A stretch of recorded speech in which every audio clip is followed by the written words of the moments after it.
Queridas, queridos, vamos a continuar con nuestra lectura y estudio de vida y obra de Sigmund Freud. Llegamos al capítulo cuarto, El estudiante de medicina. Ajá. Texto que abarca del periodo de vida de Sigmund Freud de 1873 a 1881. Más o menos el tiempo o la edad que tenía cuando fue tomada la fotografía a mis espaldas, aproximadamente 25 años, más o menos. Freud nace en 1856. Ajá. Ahorita, sin más presentación, dice el doctor Ernest Jones. A nadie sorprendería que la carrera médica, iniciada de una manera tan poco ortodoxa, se desarrollara luego en una forma irregular y excesivamente larga. Freud tardó en realizar sus estudios de medicina, en efecto, 3 años más de lo necesario. Miren qué cosas. Al menos a mí eso me dice que la carrera no le gustaba. Una interpretación. Pero, vamos a ver. Más adelante contaba cómo sus colegas le reprendían su tardanza, como si se tratara de un mal estudiante. Pero había razones valederas para explicar ese retraso. A ver, ¿cuáles? Precisamente los temas que debería dejar rápidamente atrás eran aquellos a los que le hubiera gustado dedicar toda su vida. Freud ingresó en la Universidad de Viena en el otoño de 1873, a la temprana edad de 17 años. Él mismo admitió haber seguido de una manera negligente los estudios estrictamente pertenecientes a la carrera médica, aprovechando cualquier oportunidad que se le presentaba para detenerse en lo que a él le interesaba y nutrirse en otros campos colindantes, es decir, eh, que están cercanos a la medicina. Ajá. En su primer semestre, octubre de 1873 a marzo de 1874, Sigmund Freud se inscribió en 23 horas semanales, 12 clases de anatomía, 6 de química, además de trabajos prácticos en estas dos materias. En el primer semestre de verano, de fines de abril hasta cerca de fines de julio, 1874, se entiende, dedicó 28 horas semanales a anatomía, botánica, química, microscopio y mineralogía. Perdón, mineralogía. No entiendo qué es esto. Aunque también no entiendo qué sentido tendría la mineralogía para un candidato a medicina. Pero, digamos, podemos entender incluso la aparición y desaparición de ciertas disciplinas científicas a lo largo del tiempo y a lo largo de la historia de las universidades y sus respectivos planes de estudio. Ajá. Dice el texto. Con un característico y desbordante entusiasmo, siguió el curso sobre biología y darwinismo que dictaba el zoólogo Klaus, así como el de Bruck sobre la materia, digamos, el curso, la fisiología de la voz y del lenguaje. Fue esta la primera vez que vio al famoso Bruck, figura que luego llegó a ser tan importante para él. Así pasó el primer año. En el semestre invernal siguiente, de 1874 a 1875, continuó como estudiante regular de medicina, con 28 horas semanales de disección anatómica, es decir, prácticas con bisturí, me parece. Física, fisiología con Bruck, estudiando con Bruck directamente, y zoología para estudiantes de medicina con Clau. Una vez por semana, sin embargo, iba a echar un vistazo a la filosofía, al seminario de lecturas de Brentano. La asistencia a un curso de filosofía de 3 años había sido obligatoria para los estudiantes de medicina en la Universidad de Viena desde 1804, pero ya no lo era a partir de 1872, es decir, a Freud ya no le tocó eso. Ajá. Una preparación obligatoria en filosofía. Dice el texto. En el cuarto semestre, en el verano de 1875, lo vemos lanzarse en procura o en busca de un programa de estudios más independiente. Lo vemos asistir a clases de zoología, pero no de zoología para estudiantes de medicina, sino de zoología propiamente dicha, 5 horas por semana. De física toma 2 cursos, uno más de lo exigido para la carrera médica. Continúa con los seminarios de filosofía y agrega a esto otro curso de Brentano, el que versa sobre la lógica de Aristóteles. A las clases de fisiología de Brooke dedica 11 horas por semana. Ese viraje hacia la biología se hace más pronunciado en el semestre estival siguiente, en que le vemos dedicar 10 horas semanales en el laboratorio de Klaus a la zoología práctica. El resto del tiempo lo reparte entre anatomía y fisiología, sin dejar de asistir, sin embargo, una vez por semana a las lecciones de Brentano. Antes de continuar, queridas, queridos, yo no soy médico, no tengo conocimientos estrictos en medicina, por lo cual me gustaría compartir con ustedes qué es la fisiología.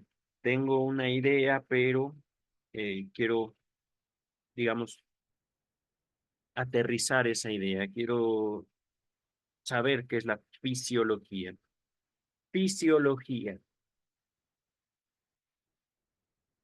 Mm,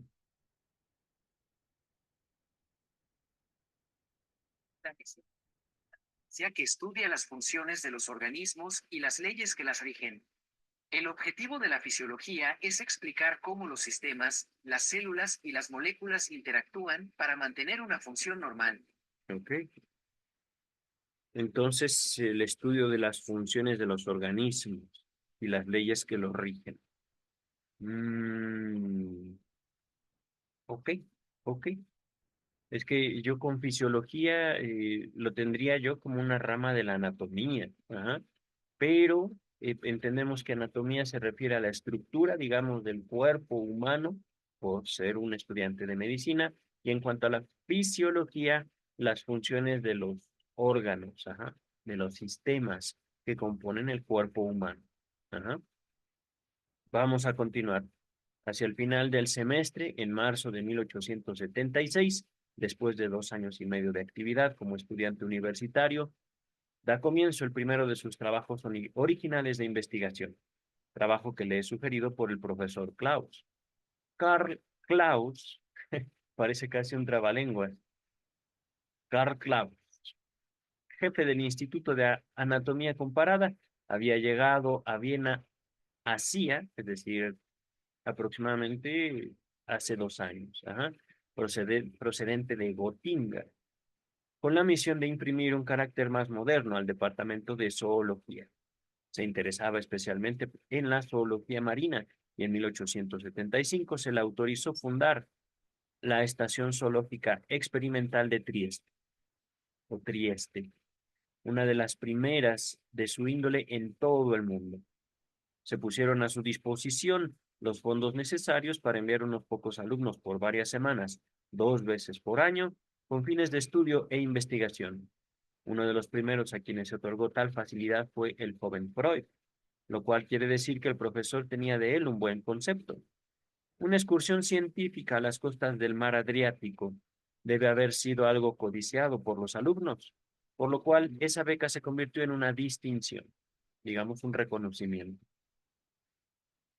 Fue esta la primera oportunidad que se le ofrecía a Freud de tener una visión de la civilización del sur, cosa que codició además con su primer esfuerzo de investigación, coincidió además con su primer esfuerzo de investigación científica. Permítame, agüita. Mm. En el semestre estival, comprendió, entre sus 2 visitas a Trieste, repito, en el semestre estival, comprendido entre sus 2 visitas a Trieste, se consagró a la biología. Asistió a 15 clases semanales de zoología, dedicando solo 11 horas a otras materias. Estaban además 3 horas sobre Aristóteles de Brentano.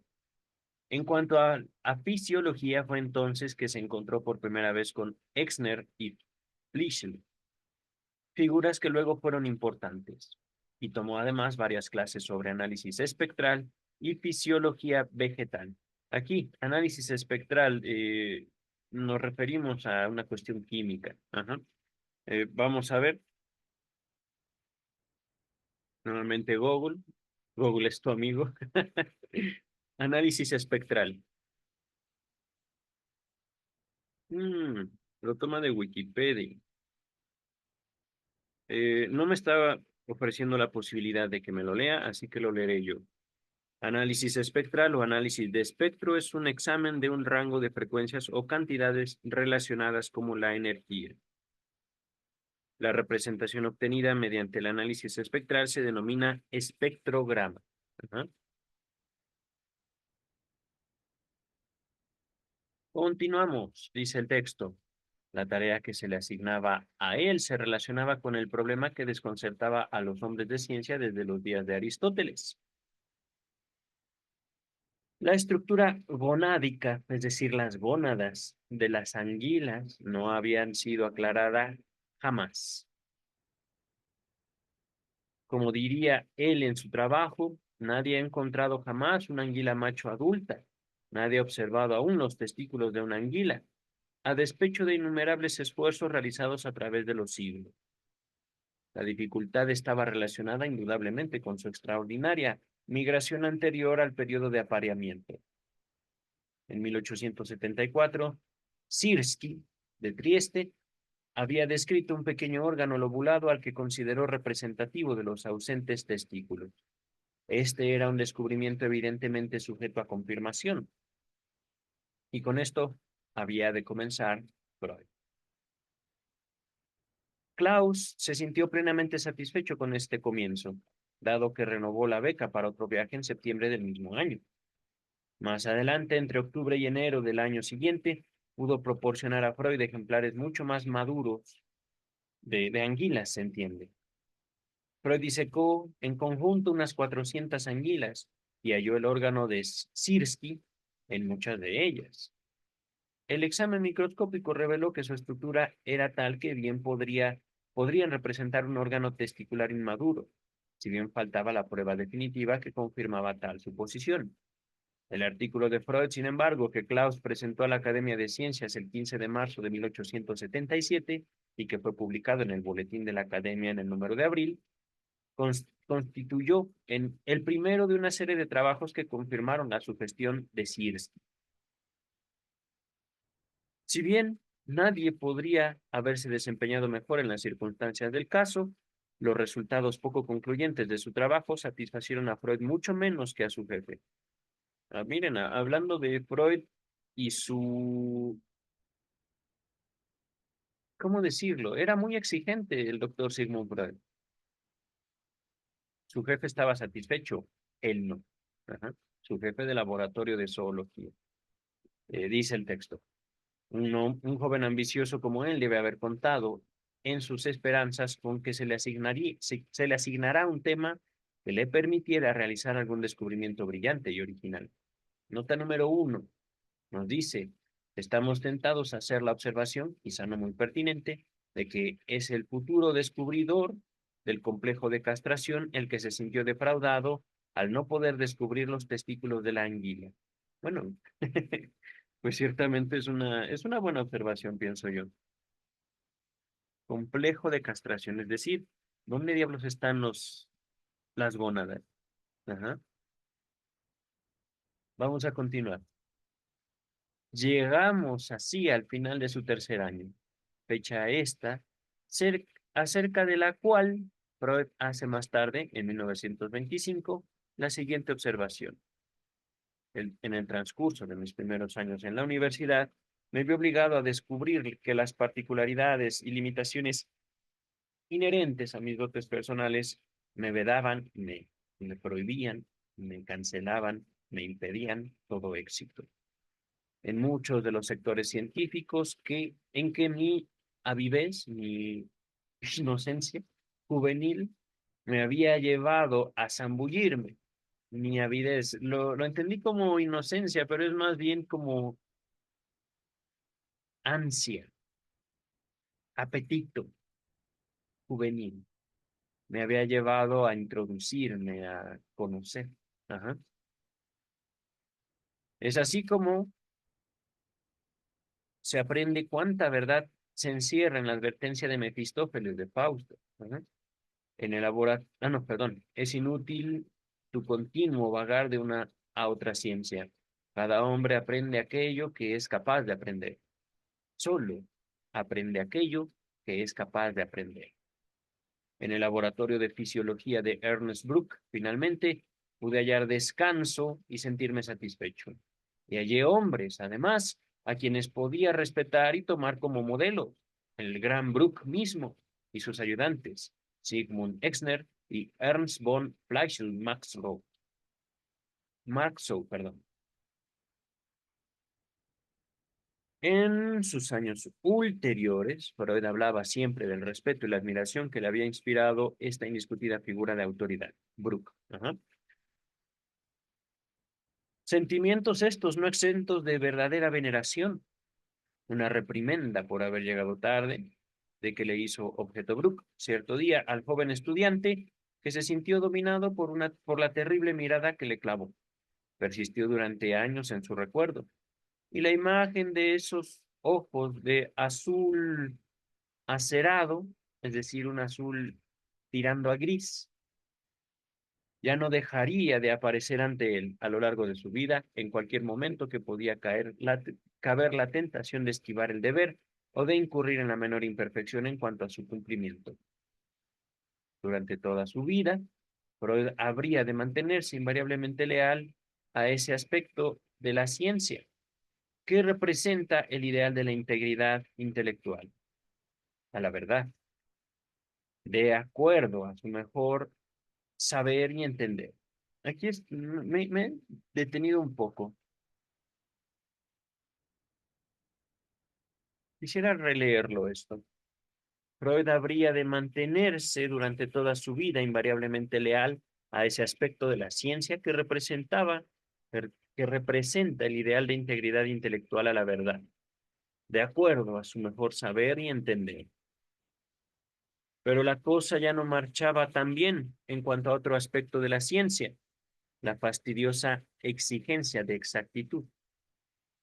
El sentirse obligado a la exactitud, a la medida precisa, era algo que no estaba en su naturaleza.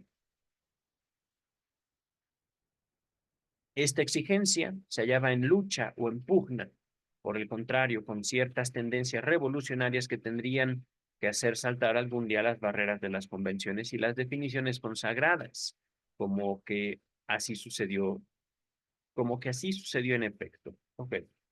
Durante los 10 años que siguieron, empero, esas tendencias fueron mantenidas a raya, y Freud no escatimó esfuerzo alguno en cuanto a recurrir a la necesaria disciplina científica para coartar aquello que vagamente sentía dentro de sí. Fue un buen estudiante.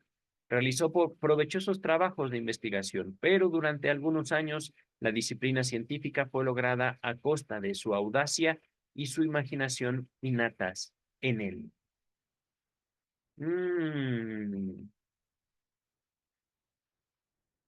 yo escucho en esto rasgos obsesivos de Sigmund Freud, pero ¿qué le vamos a hacer? La neurosis, la obsesión, la histeria misma, no son, digamos, como, mm, ¿cómo decirlo?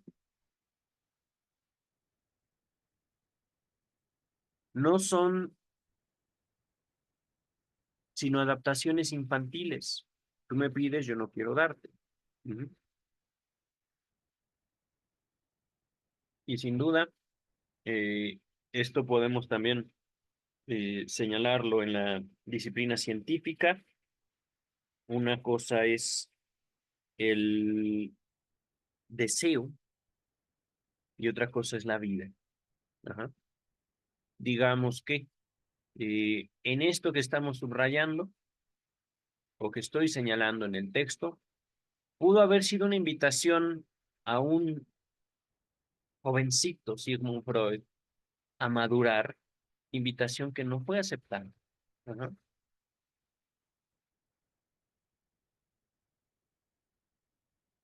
Esto de acá, por ejemplo, el resto del párrafo, nos habla ya de un Freud que aprende a demandarse de sí una disciplina. quiero saber.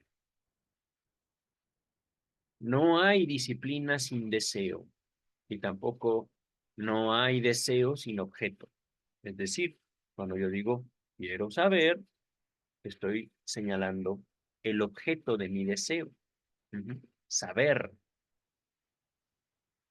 Pero el quiero saber también apunta a otra meta. Ahorita lo voy a dejar así, queridas y queridos. Ajá.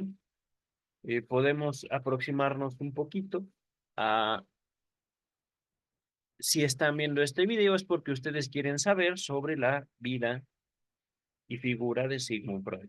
Ajá. Y el quiero saber puede básicamente introducirnos en cualquier disciplina científica, actividad cultural, artística o relación afectiva. Quiero saber de ti. Ajá. Dice el texto, en cuanto a Brooke mismo, constituye un excelente ejemplo de hombre de ciencia disciplinado, digno de representar, a juicio de Freud, la meta que él mismo debería tratar de alcanzar. Brock era, para empezar, alemán y no austriaco, y sus cualidades representaban el extremo opuesto de la... ¡Ay, qué es eso! Vamos a llevar esta palabra al traductor, permítame un segundo, de la eso vienesa, con la que Freud estaba ya más familiarizado y por la que sentía un desprecio bonachón, no exento quizá de una leve y secreta simpatía. Permítame un segundo. Ay, no tengo abierto mi navegador. A ver, el navegador. Vamos a ver, traductor. Traductor. No sé de qué idioma sea esa palabra. Noruego. A ver, ¿lo ha copiado bien? No. Permítame un segundito. Lo estoy corrigiendo.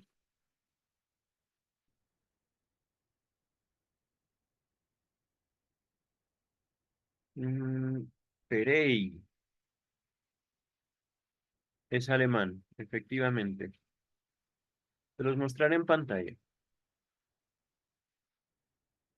Descuido o descuidado. A ver, un segundito.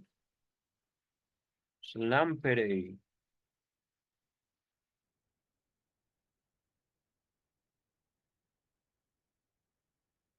Ok, ¿cómo se pronuncia? Schlamperei. Slamperey. Ok. Bien, vamos a regresar al texto, digo, al texto de Ernest Jones. Mm, es decir, Brooke era muy ordenado, muy demandante, exigente, riguroso, podríamos decirlo. Ajá. Extremo opuesto de los descuidados vieneses, los fachosos, podríamos decir, de acuerdo al lenguaje mexicano. Facha es como descuido, es como eh, una tendencia a la informalidad. No, al contrario, Brooke era muy, muy formal al parecer. Dice el texto, el Instituto de Brooke representaba ciertamente una parte importante de ese movimiento científico de vastas proyecciones, cuya denominación más conocida es la Escuela Médica de Helmholtz. Siempre se me ha dificultado pronunciar este nombre. La impresionante historia de esta escuela científica se inicia poco después del 40, es decir, 1840, con la amistad entablada entre Émile Dubois Raymond, vamos a latinizarlo, y Ernest Brooke. Eh, Miren, fechas de nacimiento y de muerte. Ajá. Figuras a las que pronto se unieron Hermann Hel- Helmholtz y Carl Ludwig. Desde su comienzo mismo, este grupo estuvo animado por un verdadero espíritu de cruzada. ¡Wow! Es que esto me llama mucho la atención. Eh, Saber la historia, las características de diversos grupos representantes del pensamiento científico. Ajá.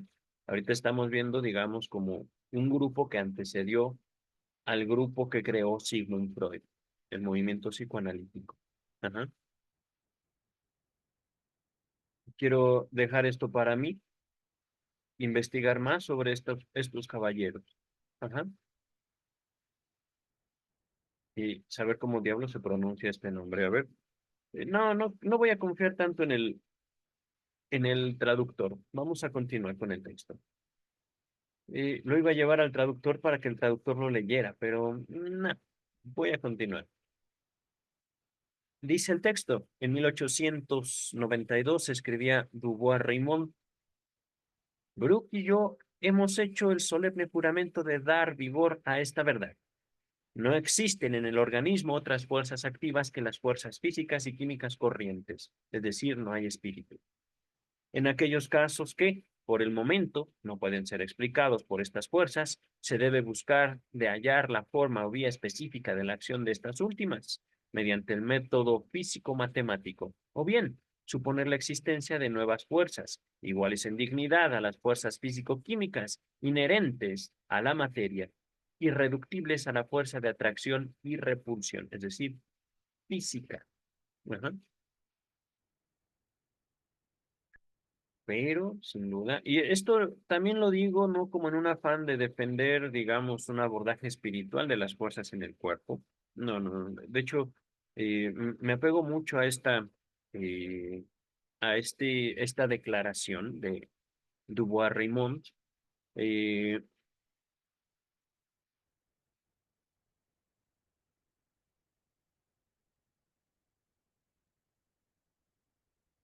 es que ciertamente pienso el psicoanálisis se inserta, digamos, como una extensión de la escuela de Helmholtz. Me estoy acordando de un libro que he recomendado antes que recuerdo tenerlo dentro de mis archivos. Es Génesis de los conceptos freudianos de Jean-Paul Berchery.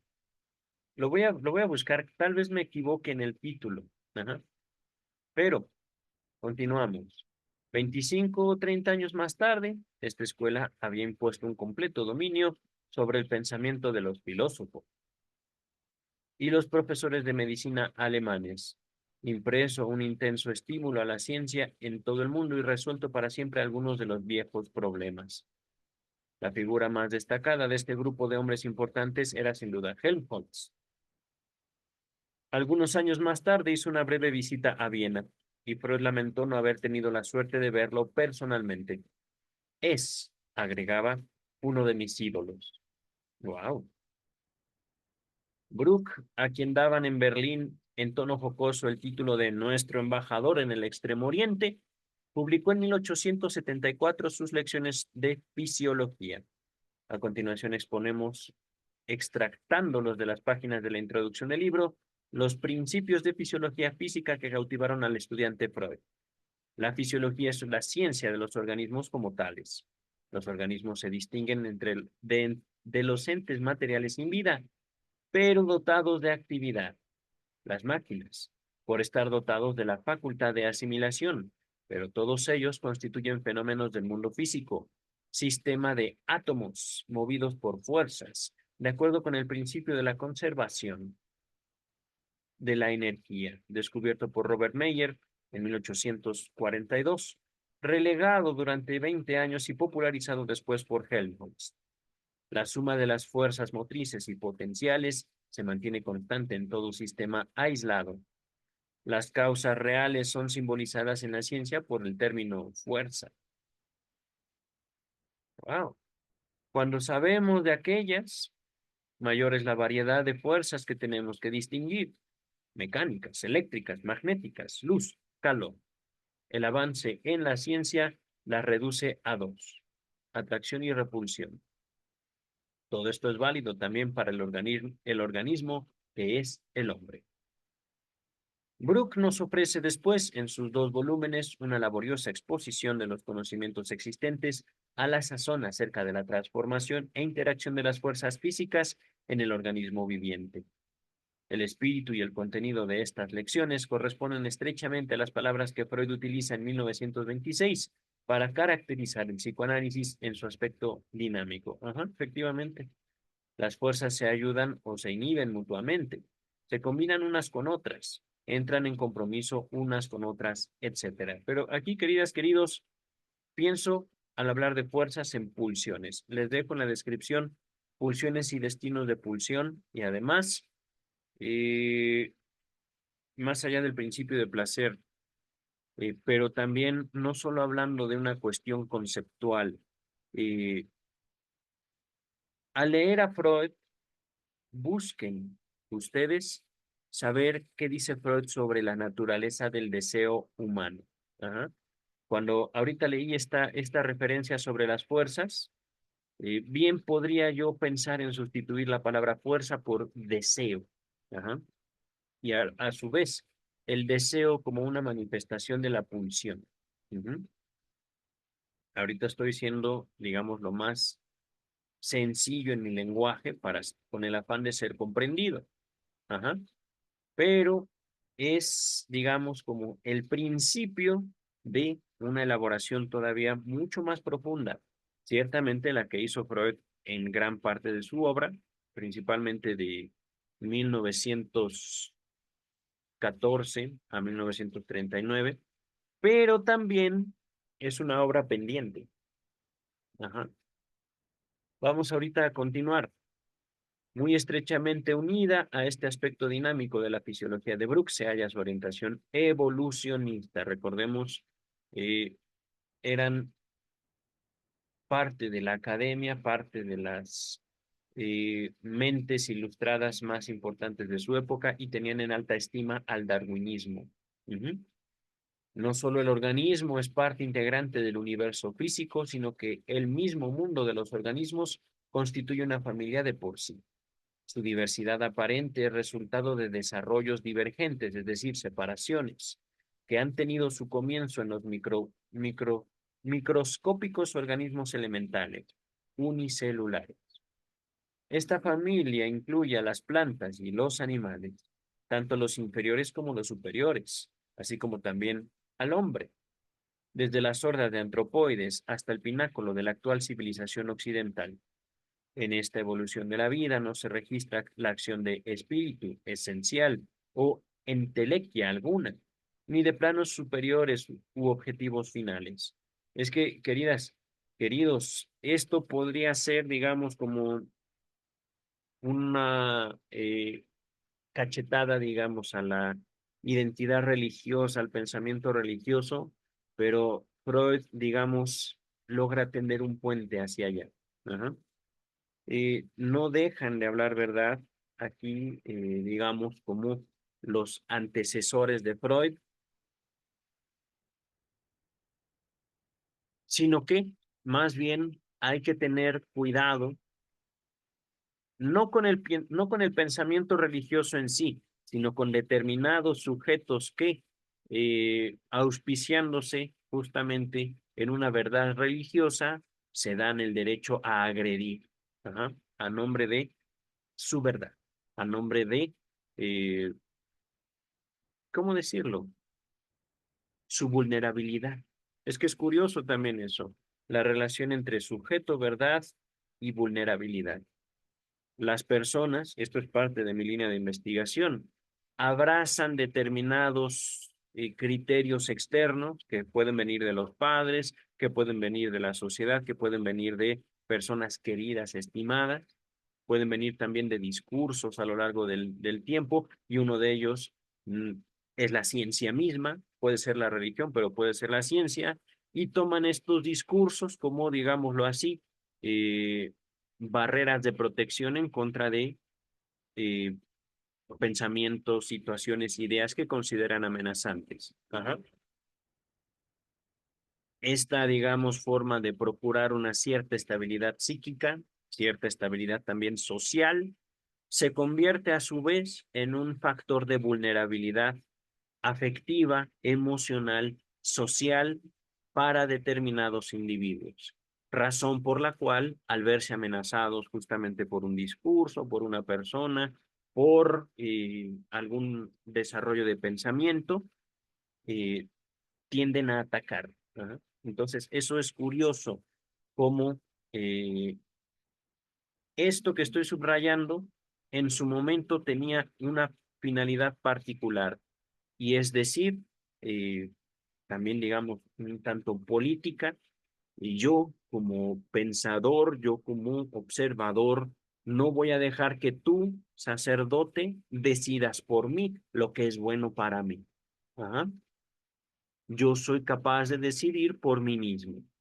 Pero esto, digamos, también en el curso del desarrollo del pensamiento científico se inserta también para el año 2024 a un conflicto, digamos, de autoridad que surge ya no entre el pensador científico, el representante del pensamiento científico, sino el representante del pensamiento popular frente al pensamiento científico. Es decir, el sujeto común tiene, digamos, a la ciencia con una relación, con un cierto hermetismo, con una cierta precaución. Ajá. El hecho de que los científicos realmente se dediquen a estudiar las cosas como son y no adapten, digamos, un curso de pensamiento conforme a una tradición, eh, no quiere decir que, aún alcanzando verdades contundentes, serán aceptados por la sociedad. Ajá. Ahorita vamos a continuar con el texto. Esto lo digo no con un afán ni de desacreditar al curso del pensamiento científico, ni al pensamiento popular, es decir, el pensamiento y criterio de cada uno de nosotros, cada ser humano, ni tampoco para descartar una posible relación entre el pensamiento religioso y pensamiento científico. Ya pasó la moto, vamos a continuar. Estoy jugando, simplemente tomé ese sonido que a lo mejor ni siquiera llegó al micrófono, pero sí son como ciertas interrupciones para mí. Vamos a continuar ahora sí. Solo las energías físicas producen de alguna manera efectos. Darwin ha demostrado que cabe cierta esperanza de alcanzar en un futuro próximo alguna noción concreta del cómo de esta evolución. Ajá. Es decir, cómo se llegó biológicamente a la evolución. Que ahí es también una de las contribuciones, pienso yo, más valiosas de Freud al pensamiento científico, más allá del principio de placer. Ajá. Supongamos, queridas y queridos, que la vida, justamente la vida unicelular, de la cual se habló anteriormente en este texto, eh, tuvo la necesidad de moverse. Ujú. Supongamos que a, a lo largo de su evolución, a lo largo de su adaptación, la vida misma ha dado lugar a cada una de las manifestaciones que podemos señalar al día de hoy, 2024, como la vida. Ajá. Y aquí estoy, por un lado, hablando de la vida como un misterio y de la vida como algo concreto, objetivo, que está ahí, de la cual formamos parte. Ajá. En última instancia, sería muy valioso poderse acercar al menos un poco a las contribuciones del campo de la biología, a los avances de la biología del año 2024. Ajá. Pero vamos a continuar. Es que fíjense cómo la ciencia, así como la búsqueda del conocimiento, es también muy seductora. Entonces, dice, continúa Jones. Los más entusiastas estaban convencidos de que Darwin no solo había demostrado esto, sino que en verdad había dicho la última palabra al respecto, a la vez que entusiastas y escépticos libraban batalla entre sí.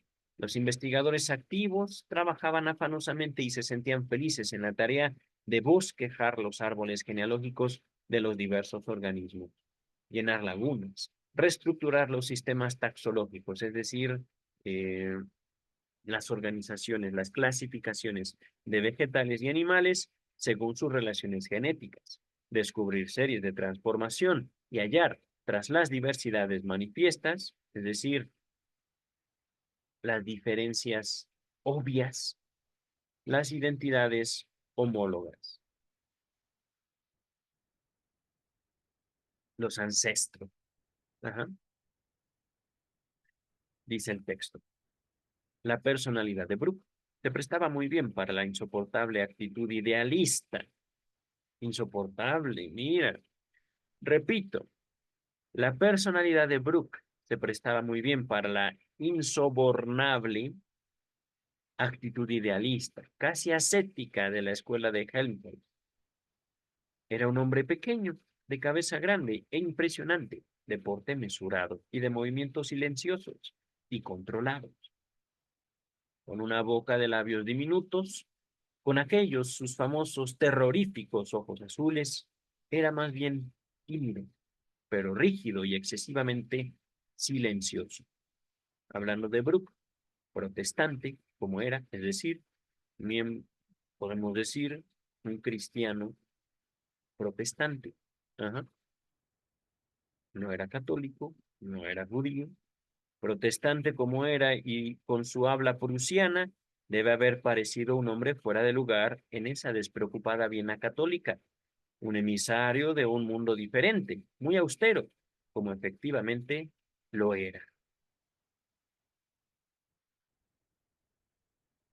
Trabajador escrupuloso e incansable él mismo, exigía esto mismo de sus ayudantes y sus alumnos. He aquí una anécdota típica. Un alumno había escrito: una observación superficial revela, punto suspensivo. Brooke le devolvió el manuscrito con la línea respectiva violentamente tachada y con este comentario al margen. No se debe observar superficialmente. Era uno de los examinadores más temidos. Si el alumno contestaba mal a la primera pregunta, Brooke permanecía los 10 o 12 minutos restantes de acuerdo con el tiempo prescrito, tieso y callado, sordo a los alegatos del alumno o del decano, que también debía estar presente. La opinión general lo presentaba como un hombre frío, puramente racional. El grado de violencia, el grado de violenta energía que debía emplear contra sí mismo y contra sus sentimientos para elaborar esta fachada se puede ver por la reacción que le produjo la muerte de su amado hijo en 1872. Oh, prohibió a su familia y a sus amigos pronunciar el nombre del hijo, hizo retirar del alcance de su vista todos sus retratos y trabajó en forma más intensa aún que antes. ¡Wow! ¡Qué seco! Pero este hombre se hallaba completamente al margen de toda vanidad, intriga o ambición de poder. Para el alumno que demostraba su capacidad, era el más benevolente de los padres y le ofrecía consejo y protección mucho más allá de los asuntos puramente científicos. ¡Wow! Respetaba las ideas personales del estudiante, estimulaba la labor original y avalaba con su autoridad a aquellos que demostraban talento, aun cuando en sus opiniones se apartaran considerablemente de las suyas. Se dice que ni uno solo de sus alumnos o amigos llegó a serle nunca infiel. ¡Wow! Impresionante persona. Impresionante personaje, el doctor Brooke. Se ha dado, por supuesto, a menudo que las teorías psicológicas de Freud datan de su contacto con Charcot o con Breuer, o aún antes. Se puede demostrar, por el contrario, que los principios sobre los cuales edificó sus teorías los adquirió de su época de estudiante de medicina y bajo la influencia de Brooke. El emanciparse de esta influencia no consintió para Freud en renunciar a estos principios, sino en llegar a ser capaz de aplicarlos empíricamente, es decir, en la práctica, a los fenómenos mentales con prescindencia de toda base anatómica. Wow. Es que miren, eh, ser capaz de aplicar empíricamente los principios que ya vimos en este capítulo a un terreno que no es el físico, eso le dio la inmortalidad a Freud. Pero esa inmortalidad no fue capaz, no fue producto simplemente de una fuerza intelectual, sino de un amor y un respeto por un profesor. Lo voy a poner así. No fue simplemente un Sigmund Freud y voy a señalarlo como nerd, como erudito, como súper genio, capaz de todo, sino fue más bien un Freud que supo reconocer la valía de un hombre destacable de su época. Ajá. Continuamos. Esto significó para él una dura lucha, pero en todo momento su verdadero genio consistió precisamente en salir victorioso de todos los combates difíciles. Pero Brooke se habría quedado atónito, por no decir más, si hubiera podido llegar a su conocimiento que uno de sus alumnos favoritos, un discípulo aparentemente convertido a la estricta fe de la ciencia, habría de introducir nuevamente en la ciencia, con su famosa teoría optativa de la psique, las ideas de propósito, intención y fin, que acababan de ser barridas del universo. Sabemos, sin embargo, que cuando Freud las introdujo nuevamente, pudo conciliarlas con los principios en los cuales se había formado. Nunca abandonó el determinismo por la teleología. Antes de continuar, ¿qué es teleología? Teleología.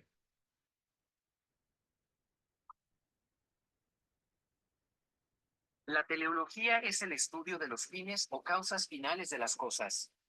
La palabra viene del griego telos, que significa fin o propósito, y logos, que significa razón, discurso, tratado o ciencia. Vamos a dejarlo hasta ahí.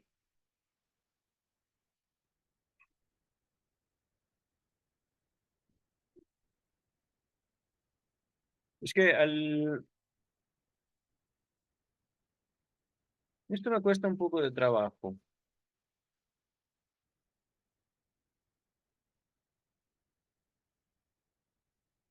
Entiendo primero que nada que Brooke murió antes de que Freud saltara a la fama, al llevar sus principios científicos a un terreno que no era el anatómico, que no era el del cuerpo humano. Ajá. Pero eh, aquí identifico los principios. Ajá. Nuevamente, y ya hice referencia a pulsiones y destinos de pulsión. Y yo creo que es un texto central en toda la obra de Sigmund Freud.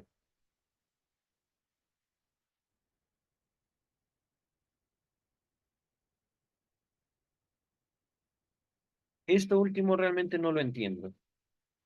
Nunca Freud, o sí se entiende que es Freud, abandonó el determinismo por la teleología.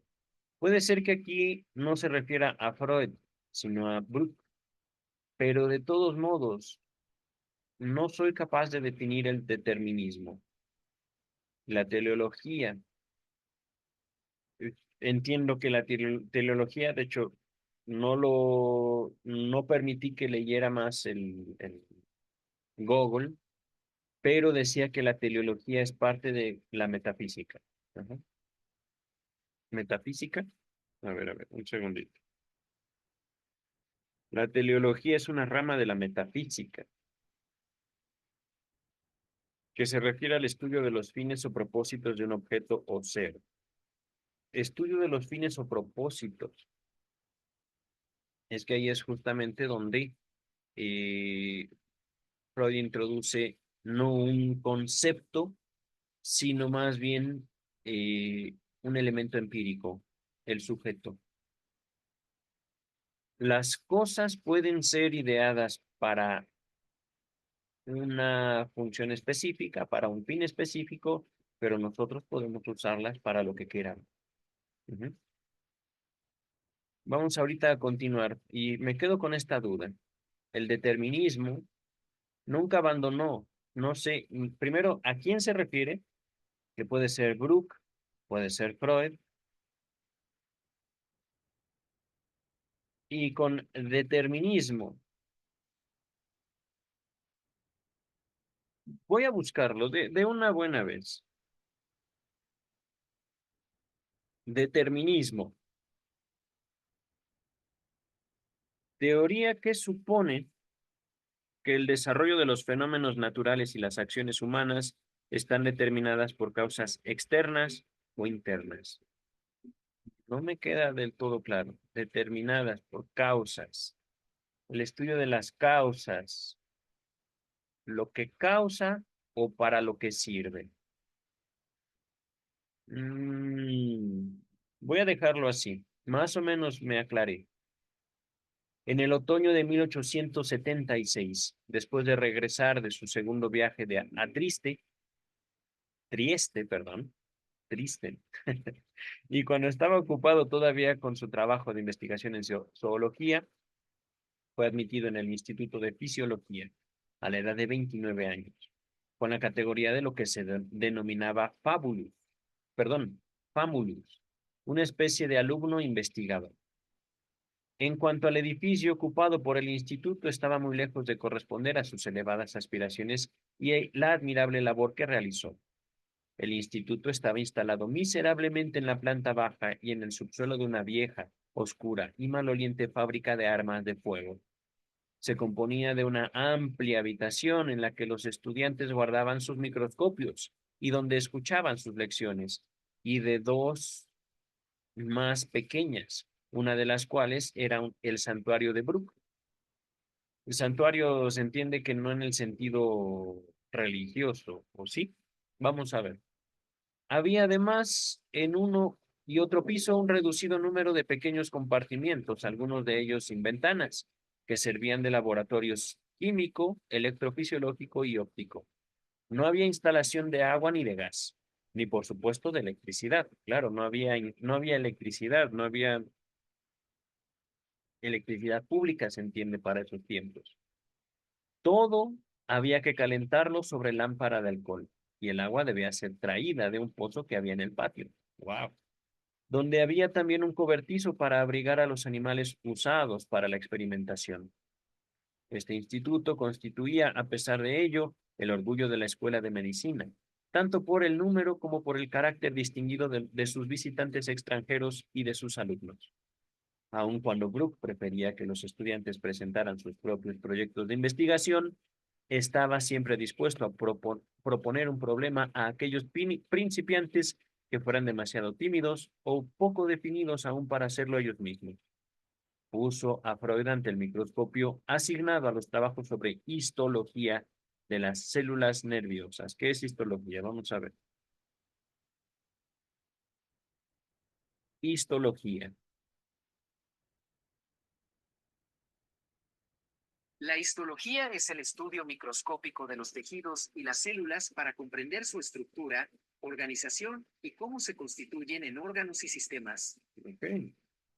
Estudio de los tejidos y células. Mira, dice el texto. Junto al problema de la estructura íntima de los elementos nerviosos, se plantea la interesante cuestión de si el sistema nervioso de los animales superiores se compone de elementos diferentes a los de los animales inferiores, o bien unos y otros se componen de unidades iguales. Este sistema se discutía mucho en esa época. Las implicaciones filosóficas y religiosas del problema parecían perturbar mucho la discusión. Las diferencias entre la psique de los animales inferiores y la de los superiores se debe solamente a un diferente grado de complicación. Difiere la psique humana de la de un molusco de una manera fundamental o simplemente en forma proporcional al número de células nerviosas en uno y otro y al respectivo grado de complicación de las fibras. Los hombres de ciencia buscaban la respuesta a estos interrogantes con la esperanza de llegar a conclusiones definitivas en un sentido o en otro, acerca de la naturaleza del hombre, la existencia de Dios o el fin de la vida. El fin como el objetivo, no como la terminación. Ajá. Para lo que sirve la vida. A este terreno amplio y subyugante, digamos, asfixiante, pertenecía el problema muy modesto que Brooke puso ante Freud. en la médula espinal de los amoesetes, esto es el término científico, Petro, Petromyzon planeri, un género de pez perteneciente a los ciclo, ciclostoma- ciclostomátidos primitivos. Me gustaría saber cómo es eso.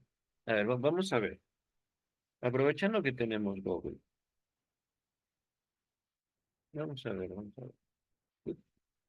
Ahorita estoy entrando a Google. Pretomizón planeri. Pretomizón planeri. Ok, miren. Les voy a mostrar. Les ahorraré una búsqueda en Google. Helos ahí. Están feos. Miren esto, no, no. Pero es curioso. Y esto fue lo que permitió Darwin a partir de el estudio de animales, también entender el funcionamiento del cuerpo humano. Miren esto, impresionante. Ciclostomos. Aquí hay uno ya no de ilustrado, sino fotografía. Son peces entonces. Ok, entre peces y gusanos. Ah, miren, este tiene ojitos. Sí tienen ojos. Wow. Yo creí que eran como gusanos por estas, esta fotografía, esta de aquí. Pero no tienen ojitos. Qué curioso. Ahorita regresamos al texto.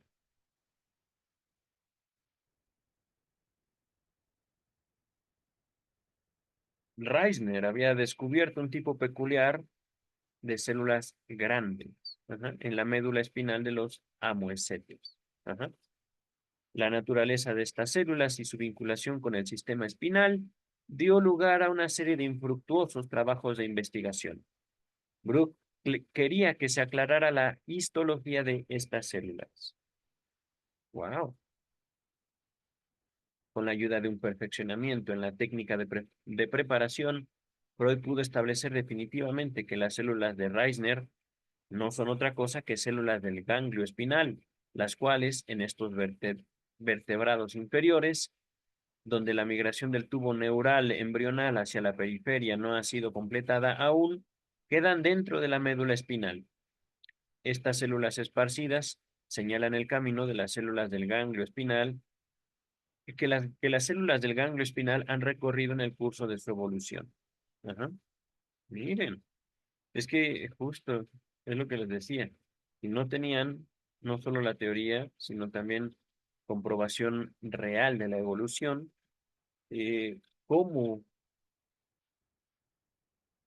me llamó mucho la atención el movimiento evolutivo, movimiento a lo largo del curso evolutivo. Ajá. El camino que han recorrido. Ajá.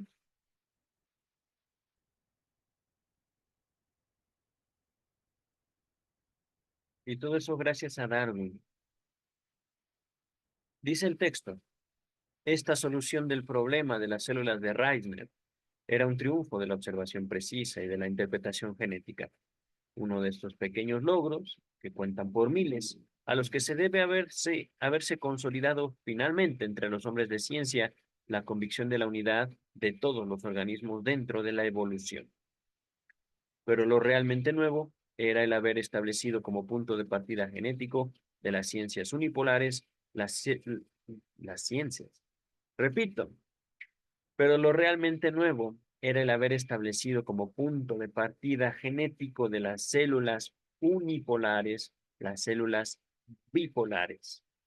Esto significaba que hay una continuidad entre las células nerviosas de los animales inferiores y las de los animales superiores, y que la neta distinción entre unos y otros, hasta entonces aceptada, no podía admitirse por más tiempo. Freud había hecho un descubrimiento muy importante en lo que se refiere al petromizón. Durante largo tiempo, palabras de Freud, las células de los ganglios espinales del pez fueron consideradas como bipolares, con dos procesos, mientras que las de los vertebrados superiores son unipolares. Esta brecha entre animales superiores e inferiores fue cerrada por Freud, es decir, la diferencia como fue desdibujada. Ajá. Puso fin, digamos, a una creencia en base a la observación eh, y también una observación permitida por la hipótesis darwiniana. Ajá.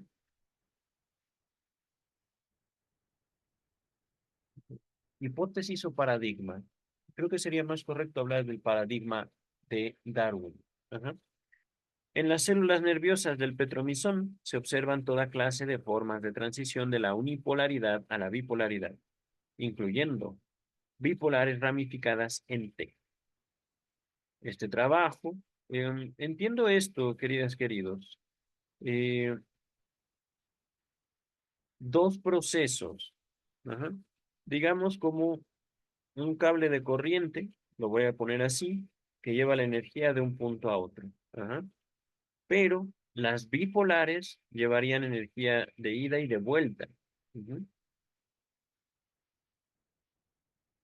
Ramificadas en T, estamos hablando justamente de un conjunto de células nerviosas que se forman como una T, pero que llevan la información en dos direcciones, ajá, hacia todos los lados de la T.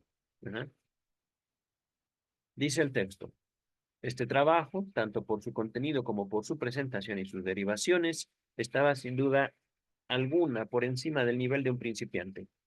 Cualquier zoólogo habría podido enorgullecerse de haber realizado descubrimientos como estos. Brooke lo presentó a la Academia el 18 de julio de 1878 y fue publicado en el boletín de la misma, con una extensión de 86 páginas al mes siguiente.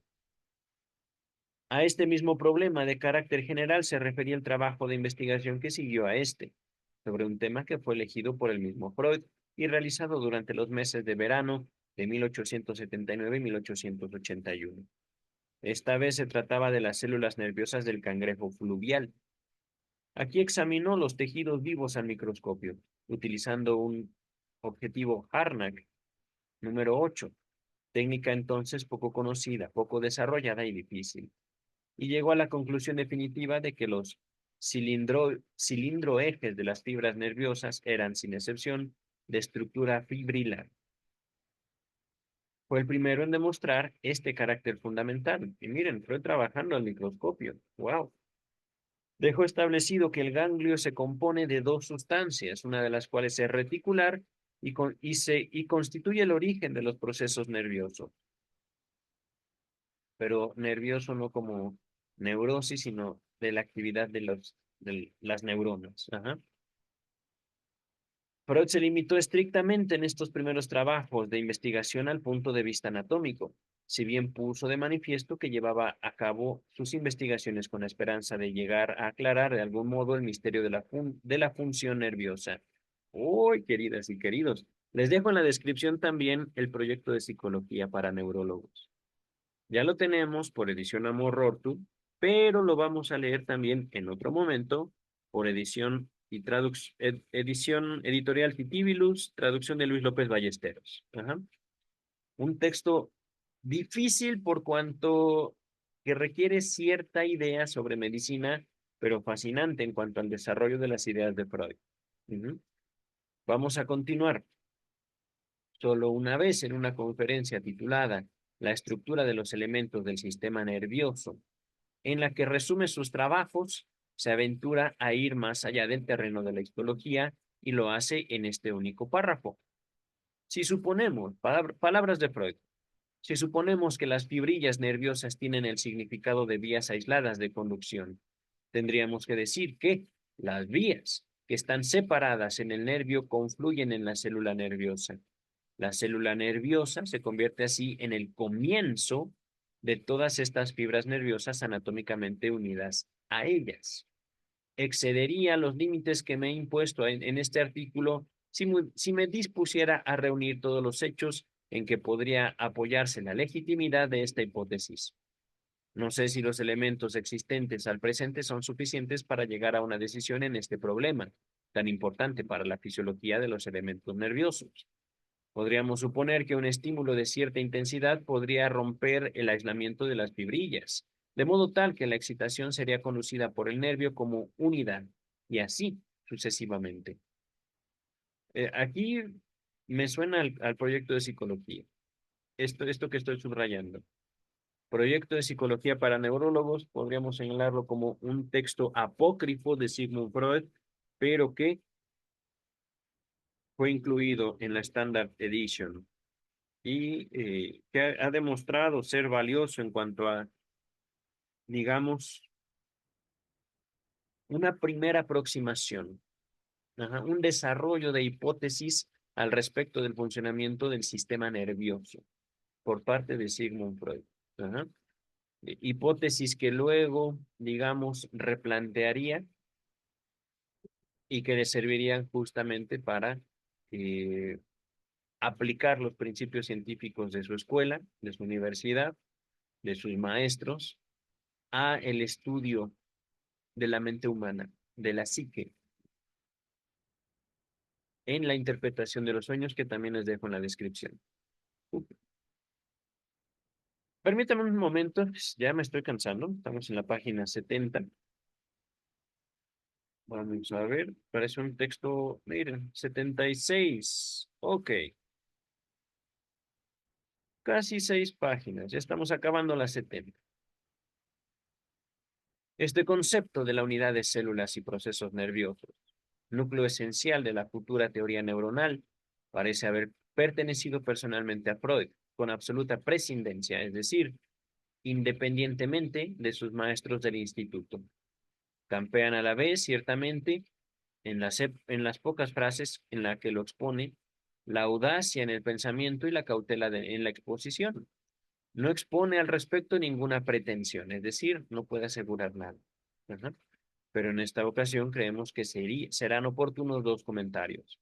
La conferencia en que se hacían aquellas consideraciones fue dada 4 o 5 años después de las respectivas investigaciones, de manera tal que hubo un largo periodo para la meditación. Se podría creer, pues, que después de un tiempo tan largo de reflexión, aquella imaginación libre y audaz que más tarde le veríamos desplegar podría haberlo llevado a dar un pequeño paso más, ya que estaba vacilando al borde del mismo de la importante teoría neuronal, la base de la neurología moderna. Pero es el hecho que, en su afán de disciplinarse, Freud no había advertido aún que en el trabajo científico original tiene una importancia no menor la imaginación que la disciplina. Wow. De hecho, nadie se percató de estas valiosas afirmaciones. Y el nombre de Freud no se menciona entre los pioneros de la teoría neuronal. Es que también, queridas y queridos, en la comunidad científica y en el desarrollo del pensamiento científico hay vanidades. Y aquí no estoy señalando ni la vanidad de Freud ni la vanidad de, digo, Brooke. No es que, y esto también es valioso, no es que el descubrimiento haya sido malo, de hecho fue un descubrimiento que yo estoy de acuerdo con esta declaración, fundamenta la neurología moderna. Es que lo que dijo y lo que hizo Freud después es mucho más profundo. Y nuevamente, nadie o muy pocos nos hemos percatado de ello.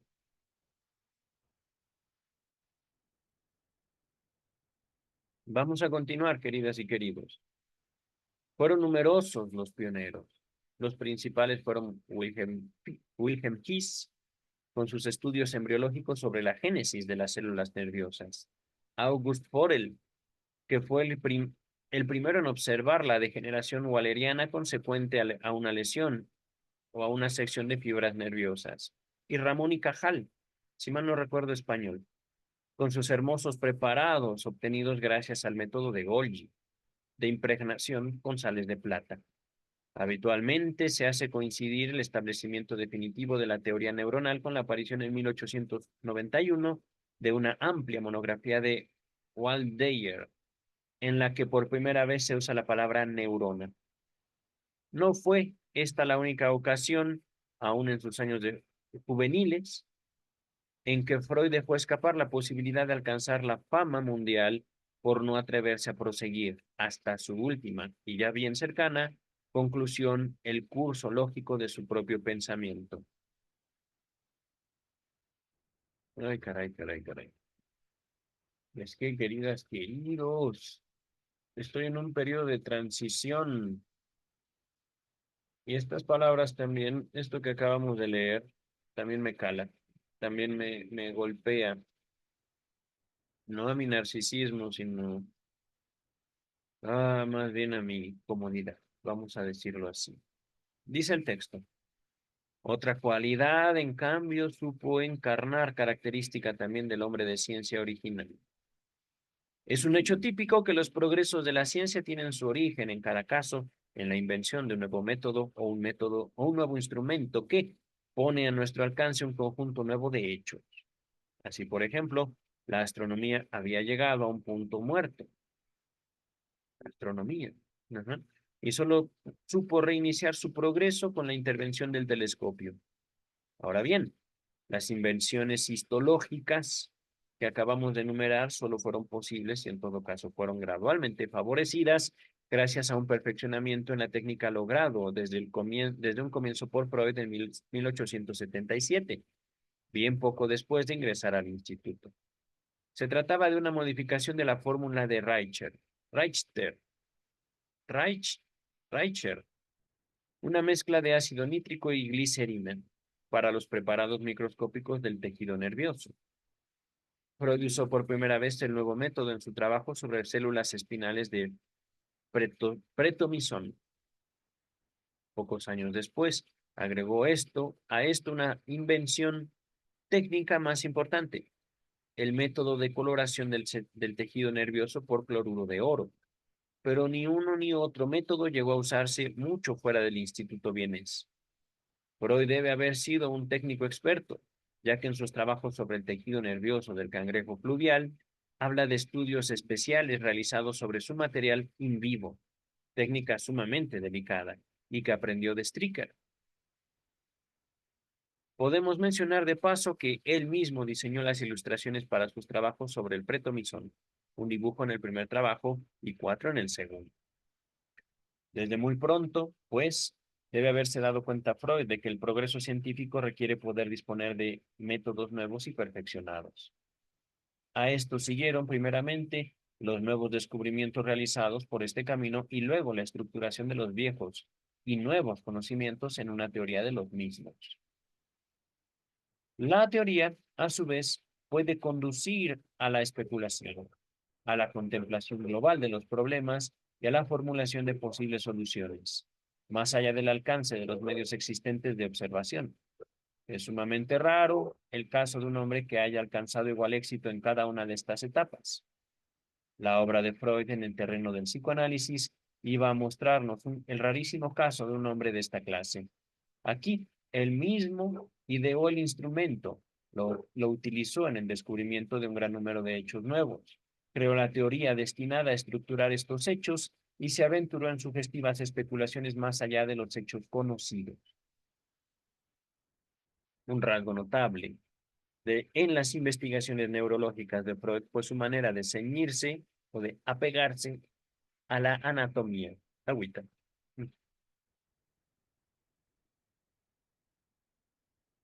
Hablando de anatomía. El microscopio fue su única herramienta. Parecía que la fisiología para él significaba histología y no experimentación, estática, no dinámica.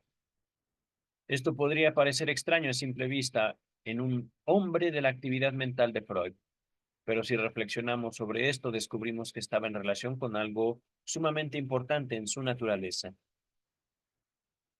En la época en que, siendo un ávido principiante, pidió a Brooke que le enseñara un tema de trabajo, le fue dado uno de histología.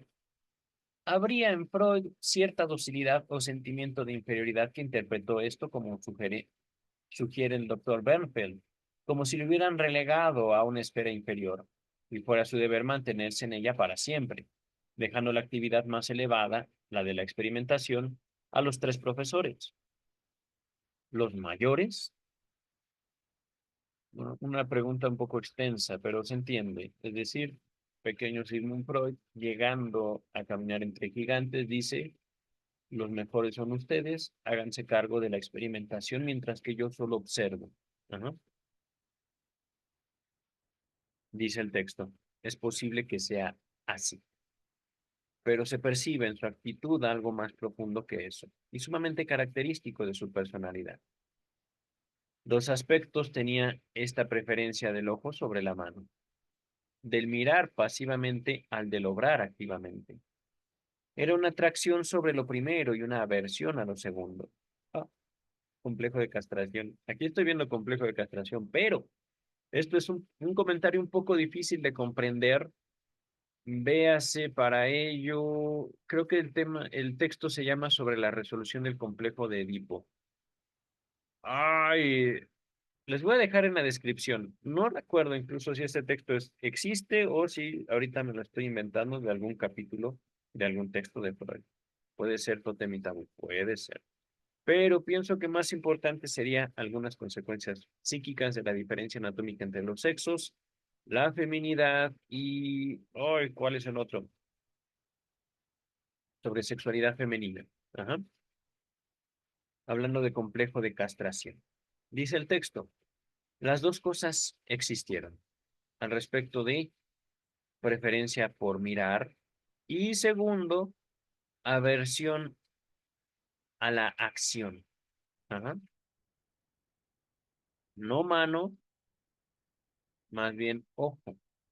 Ajá. Yo prefiero mirar. Ajá. Lo pondré, digamos, en un lenguaje que atiende a la sexualidad. Ajá. Una cierta inclinación al voyeurismo, pero no con fines masturbatorios. Ajá. Pero eso, por supuesto, es un comentario fundamentado en la obra de este caballero, de Sigmund Freud, Tres ensayos de teoría sexual. Creo que no lo había mencionado en este video. Ajá. Eh, y sin duda, no para acusar a Sigmund Freud, digamos, de algo. Ajá. Es más bien como una observación que pretende señalar las bases sexuales de la actividad científica. Ah, ¿verdad? No se esperaban eso, pienso yo. Y es que dentro de la actividad científica no es posible tampoco escapar a una dinámica social. Ajá. Vamos a continuar. Más adelante diremos algo sobre lo primero, es decir, preferencia del ojo sobre la mano. En cuanto a lo segundo, resalta claramente en una carta que escribió en 1878, el año a que acabamos de llegar, a un amigo, Wilhelm Knopfmacher, Knopfmacher, en la que dice, palabras de Freud, he pasado a otro laboratorio y me estoy preparando para mi profesión más adecuada, mutilar animales y atormentar a seres humanos. No, bueno, me estoy inclinando cada vez más a la primera de las dos alternativas. Ah, qué desagradable. Pero después de todo, queridas y queridos, la ciencia tiene costos y yo ciertamente no estoy de acuerdo con esos costos. Me vino a la memoria algunas... yo no hice experimentos con ratas en la Facultad de Psicología, pero muchos compañeros sí. Y eso yo no lo puedo tolerar. No es que no lo apruebe, es que en serio yo no podía ver dolor en ratitas. No lo podía hacer, y no lo puedo hacer. Ajá. Digo, ah, no. Hubiera sido el último de los hombres capaces de permitirse el ser brutal o cruel, y sentía incluso gran resistencia a obstruir el camino de los demás o a tratar de influir sobre otros. Cuando más tarde le tocó en suerte el ocuparse de pacientes neuróticos, pronto desistió del método, entonces corriente, resucitado ahora en otra forma, de estimularlos mediante la electricidad. Tampoco tardó mucho en abandonar la hipnosis, que para él era un grosero método de imposición. Prefirió, en cambio, mirar y escuchar, confiado en que una vez comprendería la estructura de una neurosis. Llegaría también a comprender debidamente las fuerzas que la produjeron y tendría el poder de actuar sobre ellas. Sí y no, porque al fin y al cabo, eh, el poder nunca abandona al neurótico, queridas y queridos.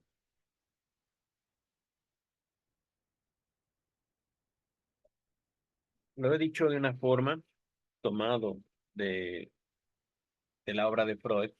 Principalmente pueden los legos ejercer el análisis terminable e interminable, que también les dejo en la descripción. Una cosa es el análisis, que se trata de, podemos decirlo, la investigación con el analizante sobre aquellos elementos que le dan forma a su vida, es decir, podemos decir, hay un psicoanálisis cuando se señala esto es su voluntad, esto es su deseo. Ahora hágase cargo de él. Ajá.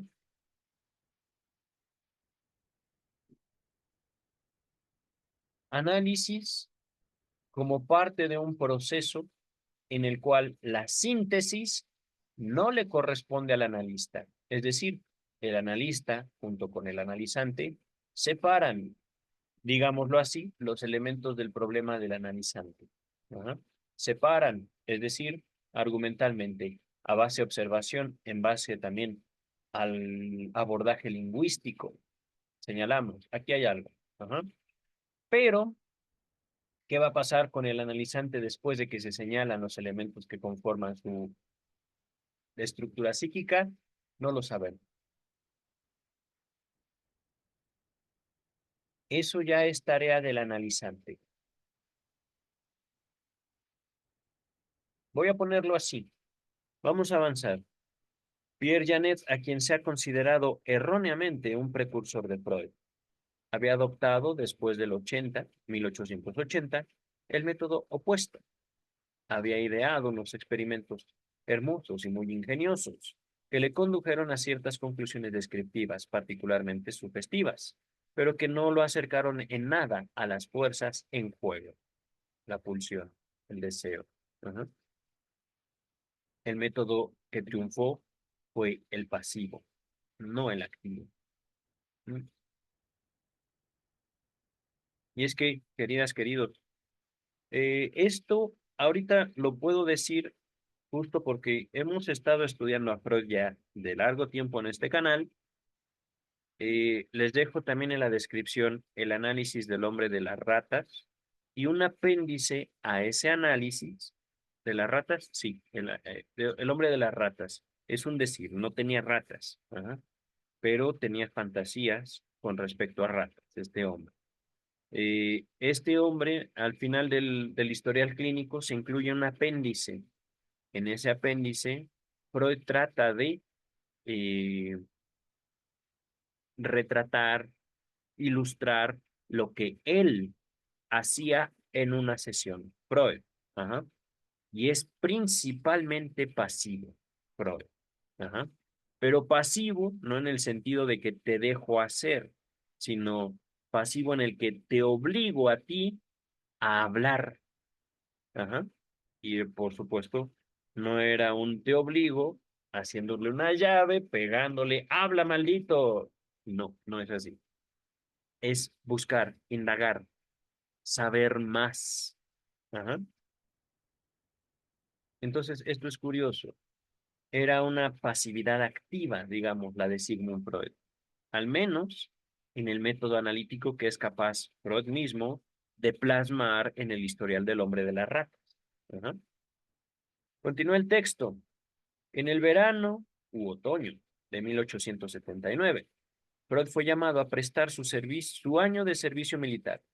En aquella época, esto era bastante menos riguroso que ahora. Los estudiantes de medicina continuaban viviendo en su domicilio y no tenían ninguna obligación, salvo estar cerca de los hospitales. La dificultad residía en el terrible aburrimiento. Y esta fue quizá la razón por la cual se resolvió pocos años después que debían emplear la mitad de su tiempo en ejercicio de adiestramiento militar propiamente dicho. El día que cumplió 24 años lo pasó Freud bajo arresto, 6 de mayo de 1880, por haber estado ausente sin licencia. 5 años más tarde tuvo interés en almorzar con el general Podratsky, que lo había hecho arrestar, a quien no guardó ningún rencor, pues admiraba haber faltado sucesivamente a 8 visitas. En la en la primera parte del año, permítame, voy a acomodar mi silla porque tengo el cuello ya cansado de voltear a la derecha. En la primera parte del año, Freud encontró la manera de no aburrirse dedicándose a la traducción de un libro de John Stuart Mill, el primero de 5 voluminosos libros que tradujo. Era para él un trabajo simpático, pues tenía especiales dotes de traductor. En vez de ir traduciendo laboriosamente párrafo tras párrafo, incluso las expresiones idiomáticas, Freud leía un pasaje, cerraba el libro y pensaba de qué manera habría enunciado los mismos pensamientos un autor alemán. Método este no muy común entre traductores. Su labor de traductor era a la vez brillante y rápida. Este fue el único trabajo original o traducido que jamás haya publicado sobre un tema desvinculado con sus intereses científicos. Y aunque el contenido del libro probablemente le atraía, su motivo principal fue probablemente el de matar el tiempo y ganar de paso algún dinero, ¿no? Como YouTube. Pero, dice el texto. 3 de los ensayos de Mill se referían a problemas sociales: el problema de los trabajadores, la liberación de la mujer y el socialismo. Mill decía en el prólogo que la mayor parte de estos trabajos pertenecían a su mujer. El cuarto, hecho por él mismo, era sobre el Platón de Grotz, o Grote. Años más tarde, en 1933, Freud observaba que su conocimiento de la filosofía de Platón era muy fragmentario, de modo que posiblemente provenía todo el conocimiento de este ensayo de Stuart Mill. Agregaba, sin embargo, que le había impresionado mucho la teoría platónica de la reminiscencia, que Mill trata con mucha simpatía y sobre la que, en alguna ocasión, meditó mucho. Muchos años después dio lugar, en cierto modo, a algunas sugestiones de Platón en su libro Más allá del principio de placer. Ya se los había mencionado y se los dejo en la descripción. Las investigaciones que hemos descrito ocupaban en realidad poca parte de su tiempo, la mayor parte del cual era dedicado a sus estudios de medicina, patología, cirugía, etc. Aquí tuvo muchos maestros distinguidos y capaces de incitación, algunos de ellos como Brilroth, el cirujano, Hebra, el dermatólogo, y Arlt, el oftalmólogo, eran hombres mundialmente famosos que atraían legiones de entusiastas alumnos. Ofrecían algo más que la rutina de conocimientos de medicina de la época.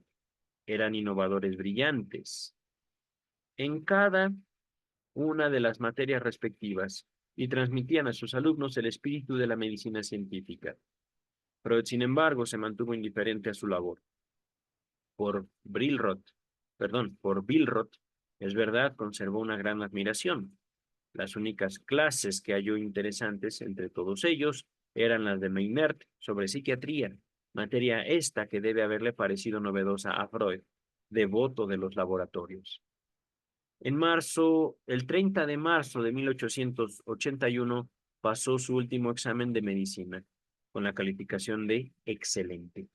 Este resultado se debió, según Freud, solamente a la memoria visual que poseyó durante toda su infancia y su adolescencia, si bien posteriormente era cada vez menos de fiar.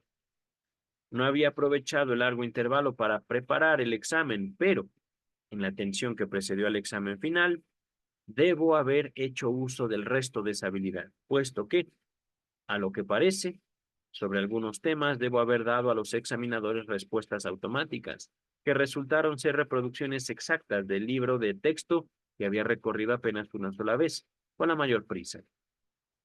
La ceremonia de graduación tuvo lugar en la hermosa aula del edificio barroco de la vieja universidad. Estuvo presente la familia de Freud, así como Richard Fuchs, con sus padres. Richard Fuchs, un gran amigo de Freud de su infancia. Los viejos amigos de su primera infancia, allá en Freiberg, Moravia.